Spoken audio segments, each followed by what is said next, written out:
in the spine, and where else did you have it? In the bladder, the spine, in the bladder was bone cancer, and it moved into the liver. And liver, and doctors told you the next step was palliative care. Yeah, That's about 3 years ago now. it was about 3 years ago that I was told I would be on palliative care within a couple of months. And so what are you doing smiling, running around for? Seems to have left my body completely.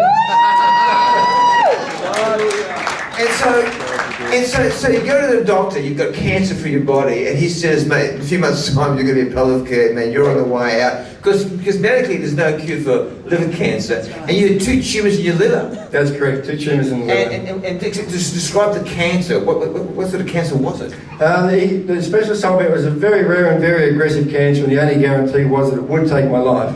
That were his very words.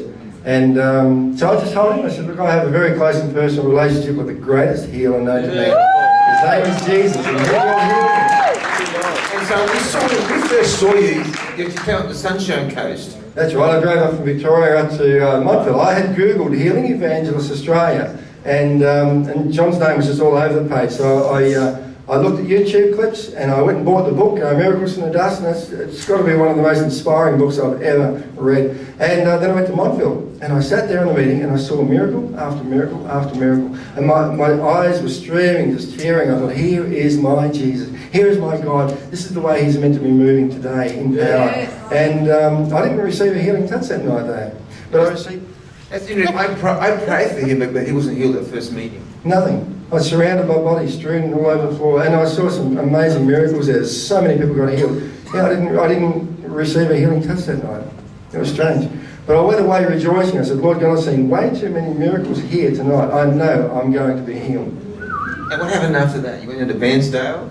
I went down to Bairnsdale next. That was another 8-hour drive. I went down there, but even by then, my passion was to receive the healing anointing, to receive an impartation. But I went to Bairnsdale, and again, I didn't receive that healing touch. And the specialist even then told me that that was when they found the 2 tumours in my liver after 4 months. After 4 months of believing, it had got worse. So originally it was just in the bladder, and they wanted to remove all that, and I just refused. So the next was 2 tumours in the liver.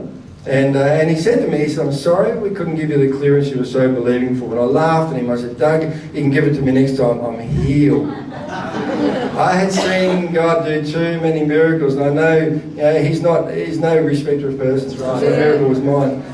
So I went down and saw John again in Hobart. Yeah?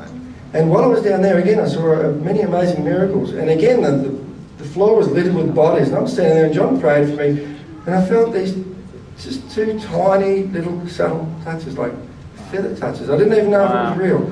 John went away, and he walked around, and he came in, he was praying for other people. He came back, and by the time he got back, I determined in my heart, I said, that's got to be it. There was 2 tumours in the liver. I felt 2 touches there. That's got to be it. And I went away, and I took that healing. I just received that by faith. And so you were back. What happened the next time you saw the doctor? Next time I saw the doctor, he had all the scans. He opened them in front of me, and he said, it was a shock. He said, we cannot find any cancer in the liver. And so this is how describe his face. How was his face when he's trying to look at the report and look at you? Just explain that moment. I wish I had a movie camera. Because he did. God had organised for him not to see the results before I was sitting there in front of him. He opened them in front of me, and his face just fell. He was looking to make sure the dates were right, that the name was right on the reports. He put the scans up, and he was just in shock. He plopped into the chair with a downtrodden look on his face, and he said, I've got to sit here and say that you were right and we were wrong. Wow. And I said, but the Holy Spirit just called me, and I said, Doug, it wasn't about me being right, it was about Jesus being right, and I believe in him. But he said, nevertheless, you don't understand, Jeff. You don't understand. With this cancer, this is impossible. It just gets in and takes over. But I'm healed by the... You know what? Jesus takes over. God bless you, Jeffrey. All you ladies, he's single!